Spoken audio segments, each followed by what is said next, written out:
ये तकलीफ तो मेरे मन में था, लेकिन ये जिन लोगों ने भी लाया है ना, उनको थैंक्स कहना चाहूँगी कि चलिए आपने बुरा सोच के मुझे मेरा ये मैटर सोशल मीडिया पे लेके हाइलाइट किए, लेकिन मुझे बहुत स्ट्रेंथ मिल गई इससे, बहुत ताकत मिल गई मुझे और मैं अपनी बातों को आप तक कह पा रही हूँ। पहली बात तो मेरे को बहुत कमेंट्स दिखते हैं, बट मेरा दिमाग ना भी कितने लोग कॉल कर रहे हैं, इंस्टाग्राम पे कर रहे हैं, कोई अपनी प्रॉब्लम्स लेके आ रहे हैं, दीदी मेरी हेल्प कर दो, तो मैं अभी किसी की भी हेल्प करने की हालात में नहीं हूँ, क्योंकि जो बीत रहा है मेरे ऊपर वो भी मैं ही जान रही हूँ और एक औरत के लिए हर एक औरत को ये फेस करना ही पड़ता है। कोई औरत ये नहीं कह सकती कि नहीं मैं इस दौर से नहीं गुजरी हूँ। कोई बात नहीं है। देखिए मेरे कर्म लोग कह रहे हैं कि कर्मा आ गया है तो कर्मा ही आए भगवान, मैं यही चाहती हूँ कि मैंने कर्म कभी खराब नहीं किए हैं और जानबूझ के तो कभी नहीं किया है। और इतना मुझे यकीन है कि मेरे कर्म न खराब थे, न खराब हैं, न खराब होंगे। मैंने हमेशा सच का साथ दिया है और हमेशा सच के लिए लड़ी हूँ। और आज अगर मैंने कहा था ना कि अच्छी किस्मत को इंसान खराब कर देता है अपने कर्म की वजह से और खराब किस्मत को भी अच्छा कर देता है अपने कर्म की वजह से, तो जो इतना ये लाइन लेके चलता हो ना, कभी किसी के साथ तो गलत कर ही नहीं सकता। खैर जो हेट दे रहे हैं उनके लिए थैंक यू सो मच। और मैं बता दूं आपको कि जो मेरा तकलीफ है वो मेरे अंदर ही है और सोशल मीडिया पे अगर आ रहा है ना, वो मैं नहीं लेके आई हूँ। हेटर्स लेकर के आए मेरा बुरा सोच के, लेकिन उसके बाद उन्होंने मुझे इतनी ताकत दे दी कि मैं ये सच आप तक बता पा रही हूँ। आप देख रहे हैं मैं बहुत नॉर्मल बैठी हूँ, आज तो गुड़िया भी नहीं है और आज मैं एक बार हीटर घर कर दूँ क्योंकि हीटर दिखाना वो है, वायलेंस है। तो यहाँ पे मैं दिखा रही हूँ और बज रहे हैं अभी 10 और अभी तक ये आए नहीं हैं। बोल के गए मैं 1 घंटा और ये डिस्टर्बेंस ना करीबन 10 से 15 दिन तक ज़्यादा हो गई है। और देखिए अभी तक आए नहीं हैं। मैं इस घर में मुझे अकेले डर लग रहा है, बच्चे भी नानी के घर गए हैं, कल परसों तक वो लोग आ जाएंगे। और अच्छा है कि इस हालत में प्रणव नहीं है, वरना वो देखता सुनता तो क्या करता। अलका बहुत स्ट्रांगली कम बैक करेगी, बहुत स्ट्रांगली। मैं अपना काम करूंगी, अपने काम पे फोकस करूंगी। मुझे कल से अपना सारा काम, अपना रेस्टोरेंट, अपना सब कुछ देखना, अपना बिजनेस देखना है, अपने चैनल पे काम करना है और अपनी इस तकलीफ से लड़के ना, अब तो जो सोशल मीडिया पे आना था वो आ चुका है, लेकिन मैं हार नहीं मानने वाली। आर होगा या पार होगा, लेकिन बीच में लटकने वाली नहीं मैं।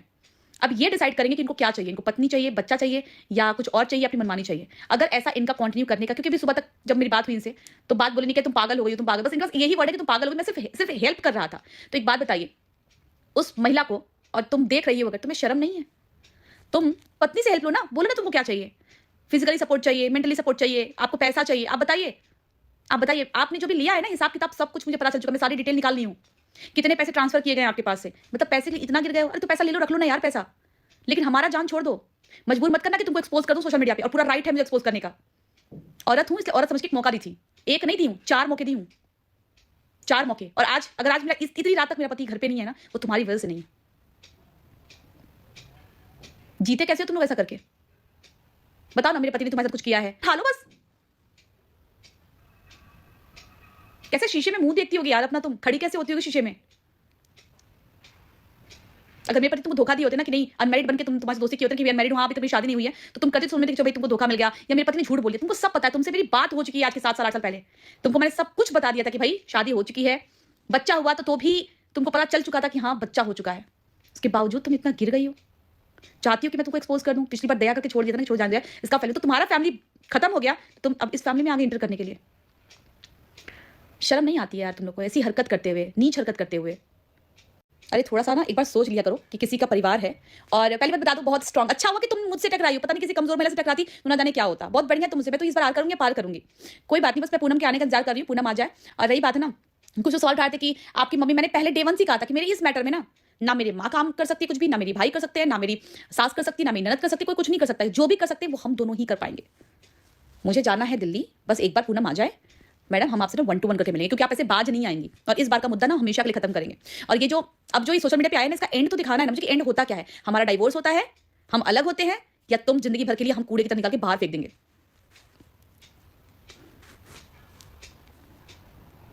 क्या बीत रही ना मेरे पे वो मैं जानती हूँ, लेकिन मैं बहुत स्ट्रांग, अभी मेरे बच्चे कल आ जाएंगे ना, मैं बहुत हैप्पीली रहूंगी, क्योंकि मैं उनको नहीं दिखा सकती ना सब चीजें, प्रणव के दिमाग पे गलत असर पड़ेगा। लेकिन जो है वो है, हो सकता है पता नहीं क्या सिचुएशन आए, क्या घर में माहौल बने वो जान जाए, लेकिन वो बच्चा है, लेकिन वो बहुत समझदार बच्चा है। और ये जो लोग बार बार कर्मा कर्मा कह रहे हैं ना, सबर कर लेना, कहीं ऐसा ना हो जाए कि मुझसे मुंह दिखाने लायक ना बचो तुम लोग। जो कर्मा कर्मा आगे कह रहे हो ना, शर्म कर लेना थोड़ी सी। कितने खुश हो रहे हो ना तुम लोग, किसके दुख में मैं हंसी हूँ। साथ ही दिया है, या तो कभी उनको शांत कराने की कोशिश की, चाहे उनको शांत कराने की कोशिश की है। और अलका अपने में बहुत कैपेबल है, बहुत। और जो लोग मुझे ऑडियंस प्यार कर रही है ना, भी जो भी रिएक्शन चैनल वाले हैं या जो भी ब्लॉगर कुछ भी हैं, जितने लोगों ने भी मेरे सपोर्ट में वीडियो बनाई ना, जीवन भर नहीं भूलने वाली मैं उनका। उनको कभी भी मुझसे कभी जरूरत पड़ेगी ना, वो आके मुझसे बोलेंगे, लेकिन बस मैं अपने इस भंवर से एक बार निकल जाऊं, लेकिन जिंदगी भर याद रहेगा। कितने क्रिएटर्स का मैंने साथ दिया, कितने क्रिएटर्स को देखा, लेकिन आज ये एक्चुअली में आप लोग को दिख नहीं रहा होगा ना ये मैटर, क्योंकि अब ये एक्चुअल मैटर है तो ये नहीं दिखेगा बिल्कुल। इसके आगे मुझे कुछ बोलना नहीं है, क्योंकि ये मैटर अगर मैं लाई होती, मैं बार बार बोल रही हूँ मैटर में लाई नहीं। इस मैटर को लोगों ने मसाला तेल लगा करके अपने चैनल पे डाल के वायरल कर रहे थे। मुझे इतना मजबूर कर दिया कि मैं इस बात को आके सोशल मीडिया पे रखूं, मैं सोशल मीडिया पे लाके रखूं। कभी किसी के साथ आप लोग ऐसा मत करिएगा। और अगर आप कर्मा कर्मा कर रहे हैं तो वही काम आप भी करो, क्योंकि मैंने आप लोगों को कभी कुछ बोला ही नहीं, है ना? क्रिएटर्स के लिए बात हुई है, लेकिन आप लोग अगर कर्मा कर्मा कह रहे हैं तो कर्मा आपका भी है। और ये पति, अब क्या ही बोला जाए, तो किसी के साथ भी हो सकता है, कभी भी हो सकता है, इसका कोई उम्र ही नहीं होता। शर्म तो उसको आनी चाहिए। सब पता लगा लिया बेटा मैंने, तुम देख रही हो ना वीडियो, अपनी काउंटडाउन शुरू कर लेना। बहुत जल्द मिलूंगी मैं तुमसे। अब तुम्हारा एड्रेस, चौड़ी बाजार, चांदनी चौक, सब कुछ निकल चुका है। बहुत जल्दी मिलेंगे बिना बताए। बस हाँ, मिलेंगे जरूर, ये बता दिया मैंने, क्योंकि अब पानी ना सर से ऊपर जा चुका है। अभी तक मेरे हस्बैंड घर नहीं आए। रात को 10-15 दिन से इधर इतना हो रहा है ना कि मैं कुछ नहीं, बहुत साइलेंटली मोड से ना मैं इनसे कर रही हूँ, क्योंकि मुझे अपना घर बसाना है, क्योंकि मेरी दूसरी शादी है और मैं ऐसे किसी को ना बिखेरने नहीं दे सकती। दूसरी शादी में बहुत से कॉम्प्रोमाइज़ करने पड़ते हैं, क्योंकि पति अच्छा है, मेरे पति सच में बहुत अच्छे हैं। इसी अच्छाई के चलते फ़ायदा उठा रही है, क्योंकि इसका घर तो बर्बाद हो गया, भगवान ने बर्बाद कर दिया, तो अब इसको लग रहा है कि अब तो दुनिया क्या कहेगी, अब तो मैं जो मर करे वो करूँ। अरे तुम्हारा भी बच्चा है ना, उसका मुंह देख लो, खुद पे खड़ी हो जाओ, मैं सपोर्ट करूंगी तुमको, लेकिन हमारे बच्चों का भी मुंह देख लो। लेकिन ये मत सोचना कि मैं सब चीज़ें अपने नाक के नीचे चलने दूंगी, बिल्कुल नहीं, बिल्कुल भी नहीं चलने दूंगी। और सपने भूल जाना कि ये अब इनके साथ अगर बात कुछ ज़्यादा हुई ना, तो फिर मैं तो फाइनल डिसीजन लूंगी, या तो डाइवोर्स होगा, या तो हम दोनों अलग हो जाएंगे। नहीं तो ये तुमको जिंदगी भर के लिए अपने दिमाग में भी कहीं बैठी होगी ना, ये वादा है कि मैं दिमाग से भी निकाल के फेंक दूंगी तुमको, और उनको फेंकना पड़ेगा। अभी के बारे में कभी सोचा है? उसको देखा है ना तुमने वीडियो में, ऐसा तो नहीं देखती नहीं होगी, हर खबर रखती हो। कैसे जिएगा बच्चा अपने पापा के बिना? वो प्रणव, उसको बाप का प्यार कभी मिला ही नहीं। पापा वो इनको जाना, कभी सोचा है कितनी बददुआ कमाओगी यार तुम? शर्म कर लो थोड़ी सी। खून का घूंट का जहर पी के मैं यहाँ पे अभी बैठ के बात कर रही हूँ, और बोल्ड हूँ तो बोल्ड हूँ, स्ट्रांगली हूँ तो हूँ। मेरे पति को लग रहा है कि मैं सब कुछ धीरे धीरे नॉर्मल कर लूंगी। जी नहीं, कुछ भी नॉर्मल नहीं होगा। जब तक चीजें आर पार खत्म नहीं होगी, नॉर्मल नहीं। और याद रहे, मैं आर या पार करूंगी तो छोड़ूंगी तो किसी को भी नहीं, ये भी सोच लीजिएगा। इनको भी नहीं छोड़ूंगी मैं, फिर ये भी भुगतेंगे और अच्छे से भुगतेंगे ना। मैं तो इनको अपना चेहरा देखने नहीं दूंगी। और एक बात और, सोशल मीडिया से ही मैं गायब हो जाऊंगी, कि ये कहीं देख ना पाए कि अलका दिखती कैसी, दिख कैसी रही है, बच्चे कितने बड़े हुए। मैं सोशल मीडिया से ही गायब हो जाऊंगी, हर जगह से, मेरे जितने भी चैनल, जितना सब जगह से गायब हो जाऊंगी मैं। जो लोग चाहते थे ना कि इसको मार दो, इसका चैनल तो खराब कर दो, इसको चैनल को, लेकिन अगर जिस दिन ऐसा हो गया ना, मैं सोशल मीडिया से नहीं, हर एक फेसबुक, सोशल मीडिया, इंस्टाग्राम, हर जगह से गायब हो जाऊंगी। फिर हेटर्स भी सोचेंगे कि किसको बोलूं, क्योंकि जो तुम लोग मारने की इतनी कोशिश करते ना, खुद ही खुद चली गई छोड़ के सब कुछ। जब पति नहीं रहेगा तो फिर क्या करूंगी इसका लेकर के, मैं क्या करूंगी? फिर कभी कभी सोचते हैं बच्चों का है यार, मैं बच्चों को मुझे पालना है, और मैं अब अपने सेल्फ डिपेंडेंट थी, हूं और रहूंगी। बस ये ना, हस्बैंड एक पिलर होता है, जो पिलर सब कुछ, मैं सब कुछ कर लूंगी। मैंने पहले भी किया ना, मैं फिर कर लूंगी। अपने घर गृहस्थी जो जीवन तुम जैसे लोग अगर आके खराब करें, मैं सच बता रही हूँ कि मुंह कैसे देखते होगे अपना शीशे में। और ये याद रखना, अलका आंखों में ना खून भरी हुई है, मत करना ऐसा कि खून बाहर आ जाए मेरे। बस जहर का घूंट पी के हूं और छोड़ूंगी नहीं, ये याद रखना। तुम्हारे भाई के बारे में, तुम्हारे पिता के बारे में सब पता। अभी 2 दिन से मैं यही काम कर रही हूँ। अट्टा मार्केट में है ना तुम्हारा भाई, अट्टा मार्केट पे काम करता है। और कितने पे? 24,000 पे। देखो मैं यहाँ पे सैलरी का मजाक नहीं उड़ा रही, लेकिन तुमको बता रही हूँ कि तुम ये देख सुन तो रही होगी, अभी तो नजर मेरे चैनल पे ही होगी तुम्हारे, कि इतना कुछ कैसे पता कर ली। तुमने जो भी पैसा लिया ना मेरे पति से, रख लो, मुझे नहीं चाहिए, वापस देना भी मत। मुझे एक ऐसे इंसान का, इसका पति खत्म हो गया हो ना, नहीं चाहिए पैसे, तुम अपने पास रखो, लेकिन बस मेरे पति से दूर रहना। मैं आज, क्योंकि आज ही पब्लिक गवाह होगी, कल को मैं अगर तुम्हें सोशल मीडिया पे लाके दिखाऊंगी भी ना, ये पब्लिक मेरे साथ रहेगी कि तुमने समझाया नहीं, तुमने बोला। मैं तुमको बहुत सारे मौके दे रही हूँ कि समझ जाओ, ताकि मुझे तुम्हें सोशल मीडिया पे लाके एक्सपोज ना करने की जरूरत पड़े। वरना जो बचा है तुम्हारा बहुत कुछ, मैं बहुत औरत हो गया, मैं एक औरत की जिंदगी सोचो कि तुम्हारी जिंदगी न बर्बाद हो। अभी तुम्हारे मन में बहकाव है, क्योंकि कुछ भी हो, अभी उम्र तो तुम्हारी उतनी नहीं हुई है, लेकिन अगर मुझे बड़ा समझती होगी ना, तो क्या समझा रही हो कि जिंदगी मत खराब करो। वो पति है, वो अपनी पत्नी के पास ही आएगा, अपने बच्चों के पास ही आएगा, तुमको नहीं पूछेगा वो। अगर तुमको मैं छोड़ भी तक ले जाओ, तो तुम कैसे क्या करोगी? वो तुम 4 दिन बाद छोड़ के भाग आएगा। तुम ले जाओ, तुमको तुम्हारे हिसाब से ये तुम्हारा है ना, मेरा हस्बैंड तुम्हारा है, ले जाओ। कितने दिन रखोगी? 2 दिन, 4 दिन, 5 दिन, 7 दिन, 8 दिन, 10 दिन, बस। उसके बाद वो याद आएगी बीवी और याद आएगा बच्चा। क्योंकि अभी मेरे पति की जान है। तुम्हारा जब आडंबर उतरेगा ना, तो सारा कुछ बदल जाएगी। फिर भी अभी मैं बोलूंगी नहीं कुछ भी, क्योंकि मेरे हस्बैंड ने अभी भी यही बोला है कि मैं पागलपंती कर रही हूँ। तो कोई बात नहीं है, दिल में तो जो है वो तो मुझे पता है, वो तो मैं प्रूफ देखी हूँ ना आंखों से। ऐसे कोई नहीं कह सकता कि कार में बैठा के आगे घूम रहा था। क्योंकि लेकिन प्लीज मेरा घर बख्श दो, बहुत हो गया। और तुमको हम करे क्यों? तुम हो कौन हमारी? प्यार से समझा दिया था ज्यादा, इसलिए सर से पानी ऊपर चला गया। याद रहे, अलका जब इतने लोग को हैंडल कर सकती ना अकेले, तुम किस खेत की मूली हो? बस मैं ये सोचने कि मेरे पति, कोई बात नहीं, हम तुमको देखेंगे और अच्छे से देखेंगे इस बार। तो मेरे जिंदगी कहते हैं ना कि मुस्कुराहट 1 जनवरी के बाद से ऐसी मेरी मुस्कुराहट गई है कि मैं कुछ उसको बयां भी नहीं कर सकती। लेकिन मैं अपने काम पे वापस आऊंगी, मैं सब कुछ अपना आप शुरू करूंगी। बहुत दिन से सब कुछ ठप पड़ा हुआ है ना, मैं सब काम करूंगी। और अगर मेरे पति को चाहिए कि नहीं, वो उनको अलग ही दुनिया में जीना है तो मैं बिल्कुल छोड़ दूँगी। मैं एकदम त्याग दूँगी। जिसको एक बार त्याग देती है उसको पलट के नहीं देखती हूँ। आप भी ये बात जान लीजिएगा कि जिसको अब त्याग दूँगी पलट के नहीं देखूँगी। बस बहुत दर्द में हूँ, बहुत ज़्यादा दर्द में हूँ। याद करेंगे कि मैं क्या गलती कर रहा था, बच्चों का भविष्य खराब हो जाएगा। बकवास करने बैठी होती हो। तो कहाँ बात करते थे? फ़ोन क्यों बिज़ी रहता आपका? तो क्या करूं मैं? बात करूं? हैं? जब फ़ोन करो तब बिज़ी। तुम भी बिजी रहती हो अपनी जगह मैं कहाँ बिज़ी रहती हूँ? मैं भी बिजी रहती हो। फालतू बात मुझसे मत करो। क्यों लड़ाई करना है तुम हमसे? आ क्या रहा है? लोगों से मिल रहा है, काम कर रहा होता है। अरे तो लोग किससे मिल रहे हैं? रीड करना किससे मिल रहे हैं? क्या मतलब है? नहीं किससे मिल रहे हैं? नहीं क्या आप किससे मिल रहे हैं? मैं जिससे मिलूं तुमसे पूछूं मैं। अच्छा हाँ। आज तो छुट्टी है ना, संडे है ना आज तो। तो संडे हम भाई तुम एक्स्ट्रा काम करो, हम एक्स्ट्रा क्यों काम घबरा रहे हैं आप? घबरा क्यों बोल रहे हैं? हकला क्यों रहे हैं? हकला क्यों रहे हैं? क्या? तो यहाँ पे मेरे हस्बैंड आ गए थे और मेरी इनसे लड़ाई हो रही थी। वो इसलिए हो रही थी कि बस इसने पूछा इनसे कि आप कहाँ थे, तो ये कह रहे मैं गाड़ी में बैठा हुआ था। और अब बताइए गाड़ी में कोई बैठ के क्या करता है? फ़ोन दिखाते कि देखो मैं कहाँ बात की हूँ, देखो मैं फ़ोन चेक कर लो, मेरा ये गूगल लोकेशन देख लो। कोई बात नहीं है, मैं बहुत ही अब मन से एकदम वो हो चुकी हूँ और मुझे पता है कि मैं इतना अच्छा हस्बैंड और अगर आज ऐसे कर रहे हैं ना, ये तो मुझे बहुत तकलीफ हो रही है। भगवान किसी तरह से मत करना, अपना पति जब इस तरह से करता है ना, बहुत तकलीफ होती है। किसी और के लिए जब पत्नी से लड़ता है तो बहुत अलग सी फीलिंग होती है कि दूसरे के चलते अपनी बीवी से बोल रहा है इंसान, बीवी से लड़ रहा है, ये सारी बातें कर रहा है। बहुत ज़्यादा तकलीफ हुई, हर्ट हुई मैं बहुत ज़्यादा, लेकिन कोई बात नहीं है। सबक तो सिखाऊंगी मैं, ये याद रहेगा, माफ़ नहीं करूँ। भाई जब ये सारी चीज़ें खुद ही क्लियर कर रही हैं तो फिर इनको अपने रिलेशन का तमाशा बनाने की ज़रूरत क्या आन पड़ी और ये सोशल मीडिया पर लाकर क्या साबित करना चाहती हैं। जब ये खुद ही बोल रही हैं कि भाई मेरा पति मेरा ही रहेगा क्योंकि वो अपने बच्चे से बहुत प्यार करता है, मेरे पति की जान मेरे बेटे अभी में बसती है तो वो तुम्हें छोड़कर मेरे पास ही आएगा। वो उसे जब भी आएगी तो अपनी बीवी और बच्चे की याद आएगी। तो फिर इन्हें इतना बौखलाने की ज़रूरत क्या है? मैं बताती हूँ ये क्यों इतना बौखला रहे हैं। क्योंकि इनको व्यूज़ कमाना है। इनको व्यूज़ कमाना है अपनी रिलेशन की धज्जियाँ उड़ाकर। जहाँ पर ये अपने सीधे साधे पति की इतनी ज़्यादा चिट्ठा-लेदड़ मचा रही हैं कि आप लोग उनके बारे में, कुछ लोग तो ऐसे होंगे कि बहुत अच्छे से अलका को जानते हैं, लेकिन कुछ लोग ऐसे हैं कि नहीं जानते हैं। जहाँ पर इनके पति की छवि खराब हो रही है और इसे खराब कर रही हैं खुद अलका, और सिर्फ थोड़े से व्यूज़ के लिए। कोई कॉल रिकॉर्डिंग नहीं, कोई चैट्स नहीं, कोई फ़ोटो नहीं, कोई प्रूफ ही नहीं है इनके पास।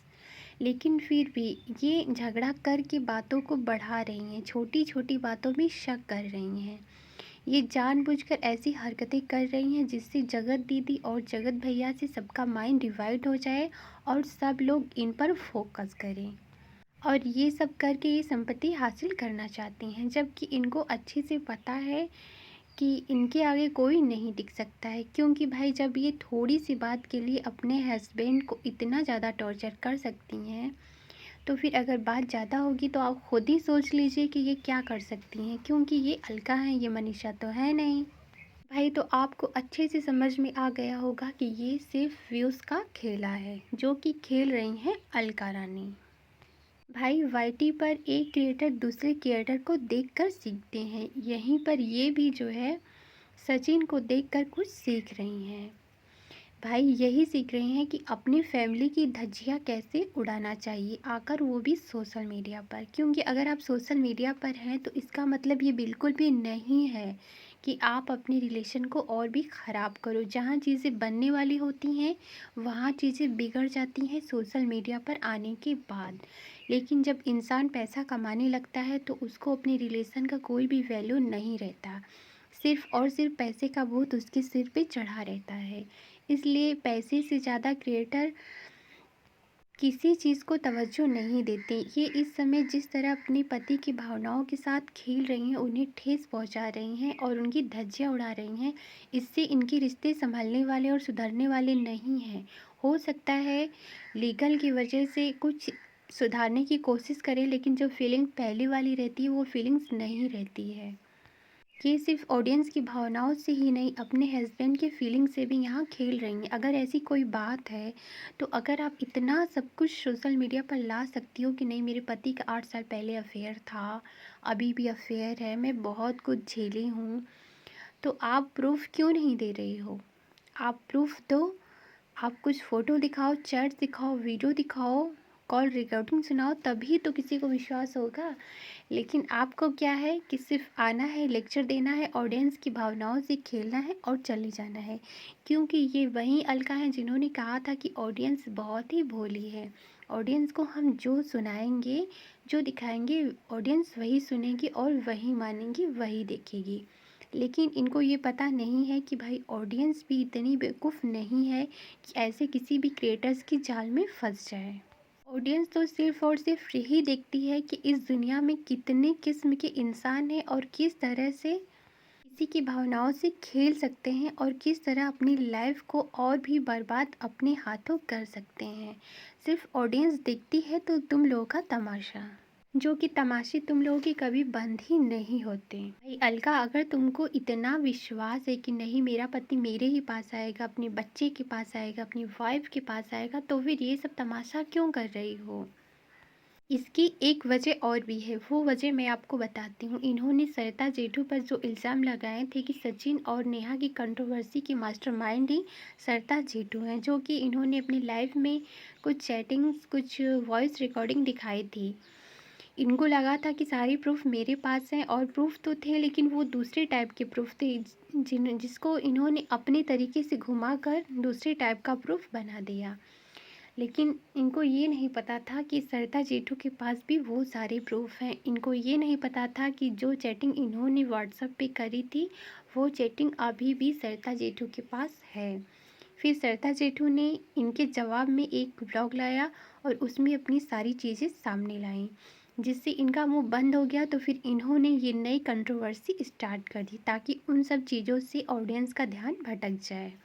चीज़ों को दूसरी तरह से प्रेजेंट करना कोई अलका से सीखे। यही काम इन्होंने किया था कि सरिता जेठू की सारी चीज़ों को दूसरी तरीके से प्रेजेंट करके ऑडियंस की आंखों में धूल झोंकने की कोशिश करी थी, जो कि यहाँ पर सरिता जेठू बिल्कुल निर्दोष थी। अगर उनके पास वो सारी प्रूफ और चैटिंग नहीं होती तो अभी भी उनके सब्सक्राइबर, उनके ऑडियंस उनको गलत ही समझते। उसके बाद क्या था, इनका कोई जवाब ही नहीं आया और ये नया कंट्रोवर्सी स्टार्ट कर दी अपनी रिलेशनशिप को लेकर, जो कि अभी भी इनका स्टार्ट है। आप देख सकते हैं कि कितने दिनों तक ये खेल खेलती हैं। भाई इनका कुछ प्रूफ नहीं आएगा। चांदनी चौक कर रही हैं, लेकिन चांदनी चौक में कौन सी लड़की है भाई? आज के डेट में तो कोई ऐसी लड़की नहीं है कि नहीं फेसबुक पे उसका कोई एक पिक ना हो, व्हाट्सएप पे एक डीपी ना हो। भाई जो जिसके रिलेशन में है उसको तो व्हाट्सएप पे कोई ना कोई वीडियो या पिक तो भेजेगा ही। कोई प्रूफ नहीं है तो भाई ये इतना क्यों परेशान है? किस प्रूफ को लेकर ये इतना परेशान है और ये सब चीज़ें ला रही हैं? भाई उसके बाद तो इनका शॉर्ट वीडियो आप देख लीजिए, कमाल का शॉर्ट वीडियो बना रही हैं। जैसे लग रहा है कि इतना बड़ा स्यापा इनके साथ हो गया है कि पूछने वाली कोई बात ही नहीं है। आप लोग इनसे पूछ ही नहीं सकते, क्योंकि ये बताएंगे तो आपकी समझ में ही नहीं आएगा। अब तक इन्होंने जितनी भी बातें बोली हैं, क्या आपकी समझ में कुछ आई हैं या फिर आने वाली हैं? बिल्कुल नहीं, क्योंकि ऐसी कोई बातें हैं ही नहीं। और इनको अच्छे से पता है कि सोशल मीडिया पर सिर्फ मैं हूँ, मेरी फैमिली नहीं है, मेरे हस्बैंड नहीं है। भाई मैं जो कहूँगी वही ऑडियंस सुनेगी, मैं जो दिखाऊँगी वही ऑडियंस देखेगी। भाई जो बंदा सोशल मीडिया पर नहीं है उससे भी तुम बदनाम कर रही हो। एक लड़की की वजह से अगर तुम तीसरी लड़की का नाम लेकर अपने हस्बैंड को बदनाम कर रही हो, तो आप सोचो कि कितना ज़्यादा उसका बदनामी हो रहा है। सोशल मीडिया पर आने का मतलब ये बिल्कुल भी नहीं है कि भाई कुछ भी उठाओ और जाकर सोशल मीडिया पर डाल दो। इससे लोगों के दिमाग में, लोगों के फैमिली में क्या मैसेज जाएगा, समाज में क्या मैसेज जाएगा, ये सोचना चाहिए, क्योंकि तुम एक सोशल मीडिया इन्फ्लुएंसर हो।